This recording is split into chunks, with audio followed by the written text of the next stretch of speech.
Hello, my friends. So good to be with you again, and trying to learn a little bit more week by week and take you to different places that I like to go. Currently on the patio of the Cabbage Vegetarian Cafe. Shout out to my friend Caitlin, who's allowing for me to be here today with you. And I just wanted to talk about the wealth that money cannot buy and how to begin to obtain more of that for yourselves.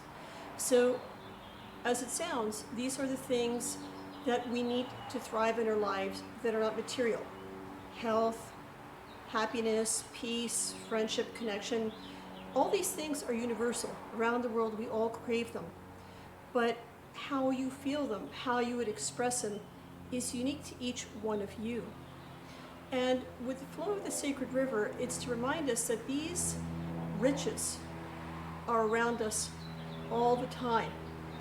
And all we have to do is to participate with them. So again, since you can't purchase them with money, it is the idea of giving time for acquiring these riches, to have the time to do what is meaningful to you, and putting forth that effort to do it, not just half-baked, not just at the end of the day when you're tired, but even during, having laughter when you can while you're working or whatever it is that you're doing.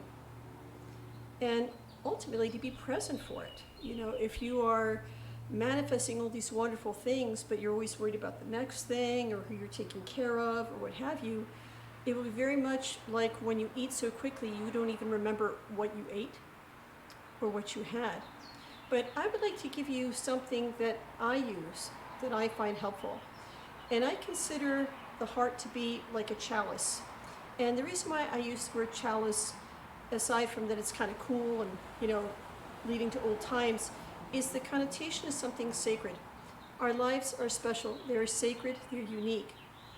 And the heart is a chalice.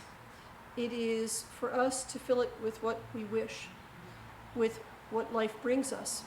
We have the opportunity to choose this at any time. So when you choose to fill the chalice of your heart with the wealth that money cannot buy, the more that you fill it with this, the less space there is for bitter things. And say, well, Skyfire, what happens if you mix something bitter with the sweet? Well, not only do you get bittersweet, and yes, you might have that little bit of a taint, but ultimately, the more that you fill your cup of life every day with something sweet that is meaningful to you, then it is easier. There's less space for bitter. It is easier to move it along. And in the worst case scenario, if suddenly you find that your cup gets knocked over, life will do that to you. And sometimes we'll do it to ourselves. Don't lose heart. If every day you're filling your cup with the wealth that money cannot buy, whether it be friendship, enjoying a beautiful day, a new location, whatever it is to you, you will know exactly where to find what you need for that special concoction that makes your life full and complete, even during the hardest of times. And so with this, my friends, I know it's a short one. It seems like people are enjoying summer a little bit early, showing off their toys. But that's what I wanted to share the thoughts with you today. Take time especially to contemplate, what is the wealth to me that money cannot buy? What does it look like? Create the time, put forth the effort, and be present for it. And if you find that there are times that it is even very difficult to do that for yourself, when you can describe what these things are, you can ask others to help you. So I would give to you the chalice of life. Appreciate the chalice of your heart. Fill it with something good every day, bit by bit.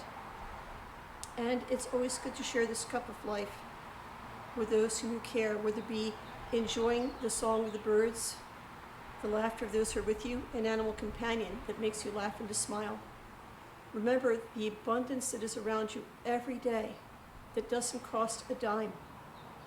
And the more that you partake of it, the more that you share it, the more abundant it becomes. And your chalice will be brimming with sweetness and light, even during the storms that life can bring. And so, my friends, again, I'm keeping it relatively short today. It is wonderful, but it is quite hot, and I'm new to all of this as far as for working outside with the camera. So, from my heart to yours, to you and to your loved ones, bright blessings. Wanishi, I thank you so much for spending this time with me today.